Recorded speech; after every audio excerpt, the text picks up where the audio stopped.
Welcome to today's market review. This is Fred Razek at CMTrading. Today is October 25th, 2018, and today is Thursday morning. So looking at the economic events of the day, starting out at 1:45 South African time, main refinance rate coming out of the euro.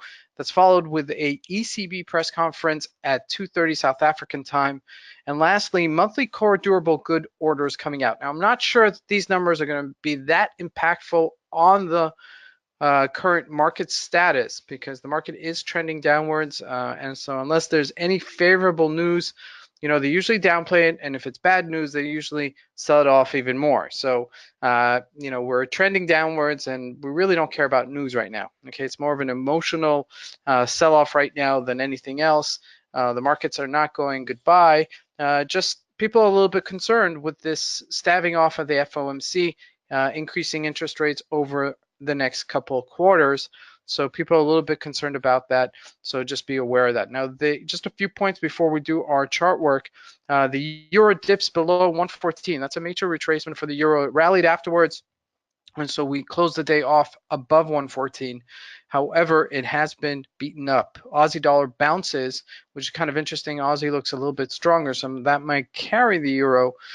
Indices tank across the board. Dow, DAX, Nasdaq, JSE, everything is lower. Okay, the Dow went another 600 points. So from our highs from the beginning of the month, we're off about 2,400 points. We were at 27,000 at the beginning of the month. Now we're at 24,600. Major retracement, okay? And lastly, Facebook, Amazon, and Apple all lower. Facebook falling below the 150 support level. That's a major retracement. And then gold rally, obviously, okay? That's usually the haven for those that are trading. And then oil is flat. So let's take a look at the markets and see what's been happening. So as I mentioned, we're looking here at a Euro USD chart, and you could see that we fell below this 114.73-ish level and just tanked yesterday to 113.80-ish level. We're bouncing right here. So just historically, let's take this into account. Okay, we dipped below back in August to 113.20-ish level, but we rallied right back. However, this time, I don't think that we're going to rally back so quickly. Okay, the dollar getting much stronger versus the euro, and there's still room for this to break down further. Okay, we broke this 1473-ish level, and that's a major support level. Okay, previous resistance several times.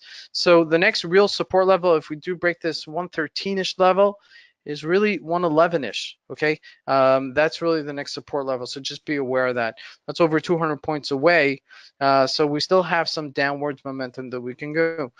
GBP USD here on its support level, 128.80-ish level, but possibly bouncing off today. Just be aware that, as this has retraced as well, and on major support. Now, if you jump to the Aussie dollar, it's a little bit stronger here, okay, not on its dead lows, okay? So, the Aussie dollar actually bounced the most. However, looking at that downward spiral, we're still on a downwards trend, okay? So just be aware of that as we continue to trade this. Now, it looks like it's consolidating, and what might happen is that we might trade sideways between 71.44 and 70.60-ish level, which is very plausible. So just be aware of that. Now, jumping into gold, obviously we rallied yesterday, 1237. Remember, 1240 is still a resistance level, so that might be a turning point for this. But however, if it does break above it, the next real resistance level is 1270. So, still some upward momentum. I'm still biased on this on the downside, but now we'll have to reassess, on the gold, considering that the Dow Jones sold so sharply. Looking at oil, 66.29, we may see a bounce today. Okay, so that's actually something that we anticipate. A lot of things going on geopolitically in the Middle East right now, with Saudi Arabia, with this journalist that was killed or murdered, however you'd like to say it, in Turkey. So a lot of hesitation there. So we might see some uncertainty actually unfold in the price of the barrel of the gold, so a barrel of oil, excuse me. So just be aware of that. Now, looking at the Dow Jones, we're looking at a weekly chart. Okay, now this is pretty much an indication of where we're at. Just looking at a at a weekly chart, you could see we were up here, and I mentioned this at the beginning of the month. Okay, I mentioned that this would be a double top, and sure enough, it's very reminiscent of what happened in February. Now, this may be a little bit more extreme because we are in the bearish parts of the year. Okay, October, November-ish, early November-ish level is a more of a sell-off time. So just be aware of that. We could even sell off to the 23,000 altogether. I don't want to celebrate that too soon, just because we may see a bounce, okay? But considering where we've gone over the past year, this was way overdue. I just didn't anticipate that it would happen this year. I anticipated it would happen next year. I thought that the market would continue going up to 30,000. So, you have to reassess for yourself when these things happen and kind of find yourself, reassessing and finding alternatives to trade. So we are sitting on support level right here at 24,670. So we may see a bounce today. We're below on the RSI, we're below the 30 level. So just, not looking to break it further down. So that's something to consider. Looking at the DAX, obviously on its dead lows, as you can see here. Also, really, support level, next level is 10,794. So, we've breached all levels here on the support side. So, we have to reassess again where we're going to be standing, what we're going to be trading. Nasdaq also lower, 68.73. Looking at it's not a good weekly chart, not a good daily chart for some reason. Down, considerably, about 1,100 points from our highs. So, with that said, that's obviously reflecting in the stocks. Apple, as you can see here, trading at $214, as you can see on the bottom of its range. That actually might be a decent point to actually pick it up, anticipating that there's a bounce, okay?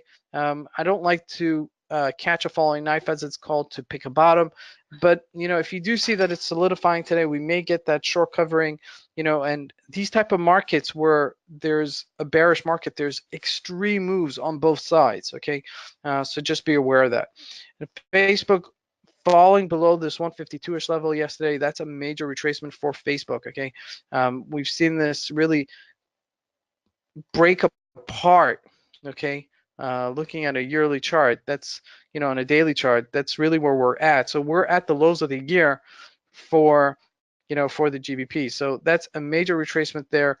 Looking at a weekly chart, we could definitely go back to the 126-ish level, and considering some of the pressure on it, we may see that. Amazon also much lower, trading at 1659-ish level after retracing from 2000. That's a major retracement there.